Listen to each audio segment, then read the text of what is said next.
today I was planning on being here, but I'm on my way to a funeral down southern Illinois. And Bernie had called last night, got the message this morning, so I said, yeah, I can stop by just for a minute. But I tell you what I love about men's ministry. I work with women and children in homelessness. And a primary reason for that homelessness is because of godless men who destroy the lives of the women in their lives. Okay? We need more godly men if homelessness is going to be eradicated and taken care of. We need women to be able to see that they should wait for, and I'll tell you what, if you're a Christian man, you are a knight in shining armor to your wife. She may not even realize it. Have her call me, I'll tell her. Okay? My number's 299-6811. Exactly, because I'll tell you what, I've seen the pain, heartache, and misery that godless men put upon women.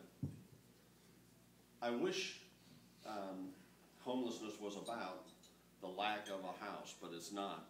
It's about broken relational resources. Let me explain. Actually, at the golf outing, I'm going to be there this year. And Bernie asked if I could talk a little bit at the banquet afterwards, which I'm going to try. But what's taking place on that very day? A young lady 18 months ago, about 2 years ago now, I guess it is. She came to the mission.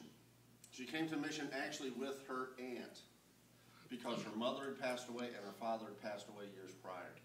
She had received Social Security checks because of the passing of her father, and she was such a young lady. And she was only 16 years of age when she came to the mission to live with her aunt who had gotten guardianship. The problem is every month for approximately 4 years she had received a Social Security check and she had never spent one dime of that money. Her aunt and her mother had used it to buy drugs. Okay? And that's what killed her mom, was an overdose. Okay?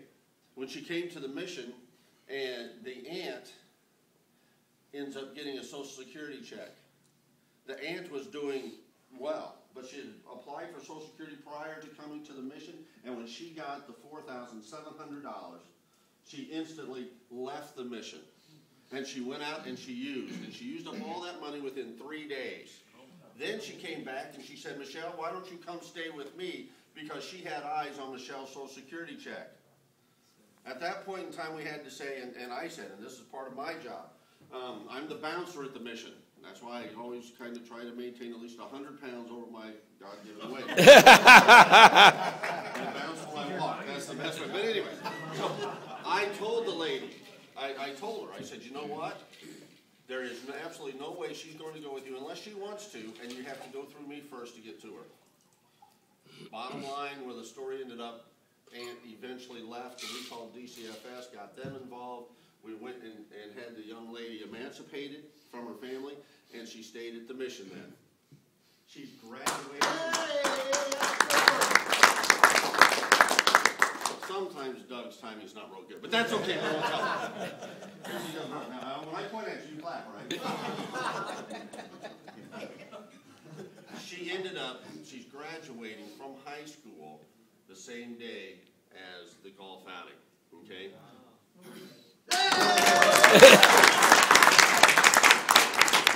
And she's been accepted at Greenville College. She wants to go into nursing. Wow.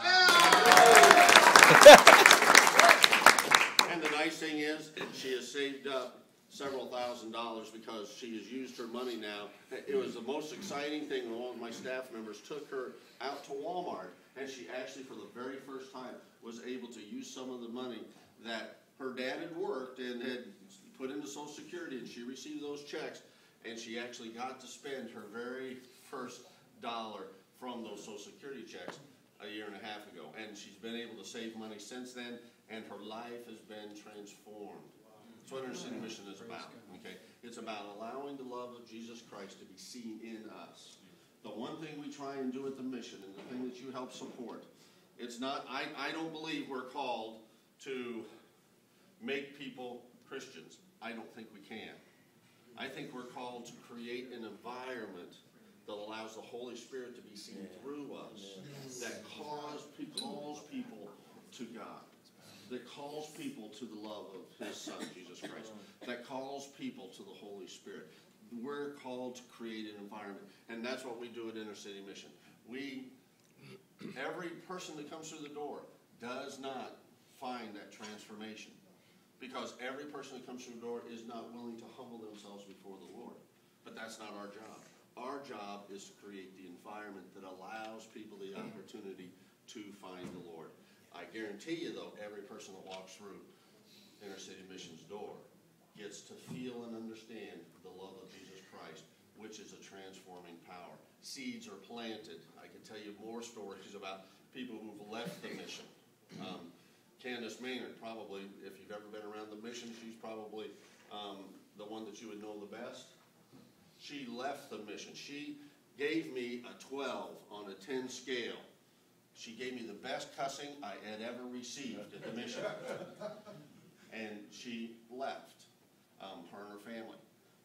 But what she constantly desired was to have a family who loved her and to have a relationship with people that she could trust. And through a whole course of circumstances, if you see Candace ask for her testimony, but through a whole course of circumstances, she ended up coming to work for the mission once she found the love of Christ. But it was because what she saw there. So it's planting seeds, guys. It's never saying, you know what, I planted that seed, nothing, it's no value, whatever. That's not true. God has a marvelous, wonderful way of making things grow. I wish I could stay. I wish I could be here more on Saturdays. It just seems like Saturdays turn into a work day for me. But God bless you all. Thank you for what you do. And I'm going to a funeral. So, we'll see you later.